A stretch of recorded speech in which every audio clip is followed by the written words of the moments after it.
Hey guys, a little bit different video that I'm putting together for you all. This one is going to be more of a visual of what gun ownership will look like under a Biden-Harris administration. Now what I've got here is I've got three different colored M&Ms. I've got blue, which is going to signify me, the consumer, or you, the consumer. I've got yellow, that's going to signify the mom and pop shops, the gun dealers, the guys selling you the guns, right? Then I've got green. Remember, blue and yellow makes green. Who's getting all of our money? The federal government. So I've got the green here is the federal government. Now I've got 25 M&Ms in each one of these dishes. Now we're going to make a purchase, okay? We're going to purchase one of the most popular handguns in the world. That's going to be the Glock 19. Now this Glock 19 in this box is going to come with the Glock 19 itself and 3 standard magazines, 17 rounds apiece. This thing is going to sell, we're going to use it for the sake of our M&Ms here. It's going to sell for 700 bucks. Now each one of these M&Ms I'm going to have as 100 bucks a piece, okay? So if I'm the consumer and I'm buying the gun from the dealer, 1, 2, 3, 4, 5, 6, 7, 700 bucks. Now the consumer just paid $700 for this Glock, all right? Walk out the store with it. Things aren't over for the actual store itself. Remember, the store bought these guns, or this gun, from a distributor or a manufacturer. So the majority of their, I guess you could call it, money that they took in is already spent. They're making roughly 10% off of a purchase. So that money's already gone to the dealers, to the distributors, the manufacturers, everybody else who they got the gun from, who got it to them at that point, right? So now remember, the gun store also has to spend their money to the federal government on taxes that they're making on those firearms also. Now remember also another thing, all that money that went out to the manufacturers or distributors, they also have to pay taxes on that. So the government has now made money off of everybody, not including my income taxes over here. That's why you see no blue M&Ms in the government's pile right now. Now that looks great, right? I've got my gun, everyone's happy, everyone's got some money, the government has more of everybody else's money, but it doesn't matter because we're all used to that now. Taxation is theft. So Joe Biden and Kamala Harris win the election.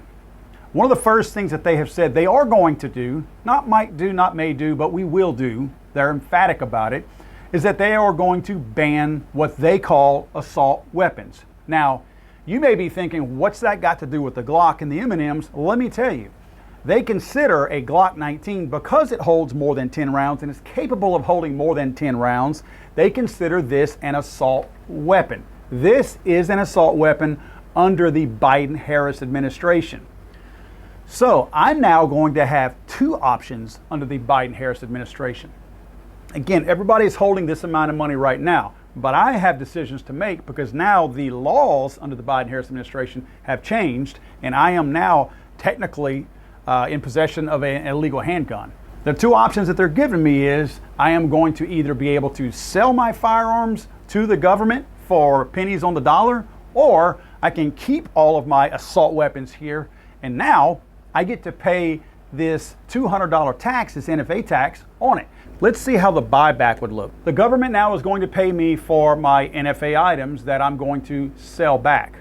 Knowing our government, like we know them, they're likely not going to pay us, even though we would spend money for 4 NFA items that we turn in. The federal government is going to pay us pennies on the dollar for what they give us. Let's say we're lucky to get a couple of $100 for a Glock, because they're thinking you paid $700 for it. That's what they're thinking. They're thinking you only paid 700 bucks for it. I'm going to give you $200 and you ought to be happy. That's what we can probably expect from these guys. The more likely scenario, though, is going to be the one where we want to hold on to our items because we need self-defense in our homes. The government is not there to protect us. We're there to protect us. So we're going to most likely hold on to these items, which means now the government is going to be holding the majority of the money. The gun stores will get caught in the middle because everybody's going to get mad at them because that's who you're going to be paying a lot of the money to. And then we'll be writing checks to the federal government to now cover all these NFA items that we have to have. Now you're thinking, 200 bucks on your Glock, that kind of sucks, but big deal. No, it's not 200 bucks on the Glock. Remember, they count all of these things as items that now have to be handled as far as an NFA item. So I don't have one NFA item in this box, I got 4. So now I'm paying 200 bucks, $200 to the federal government. There's 200 bucks. There's 200 bucks. Here's another $200 and another $200. So there goes my $800 for my $700 gun that I bought. $700 gun, I just paid another $800 to be able to keep it. So now you've got the gun stores who are going to have to run these background checks, because you have to have background checks run whenever you register an NFA item. And it is truly a register whenever you do that. So let's take a good bit, let's say 3 of these, out of the bucket of the gun store, because they've got overhead costs now that they have to put in place. Somebody's got to run these background checks. You cannot do it with the current staffing that you have, because the 2 options that the government is going to give you requires an FTE, a full-time employee, to actually go in there and enter these things. So you're definitely going to have that in place. Now, on top of all that, because they have all that additional overhead, they are also having to pay taxes, additional payroll tax dollars. So they're getting taxed even more, because now they're actually paying out more in payroll taxes, Social Security, and all that good stuff. So do you think they can do that for free? Nope. Now they're going to charge me, the consumer. Now the consumer's paying for this additional fee that the gun stores are getting hammered on taxes with, and we're ended up paying it anyway. Let's not forget also, though, whenever you die, these NFA items that you now currently possess, yeah, it's all happy and great once you get your stamp for all these items. But whenever you die, these are non-transferable items unless you have a trust.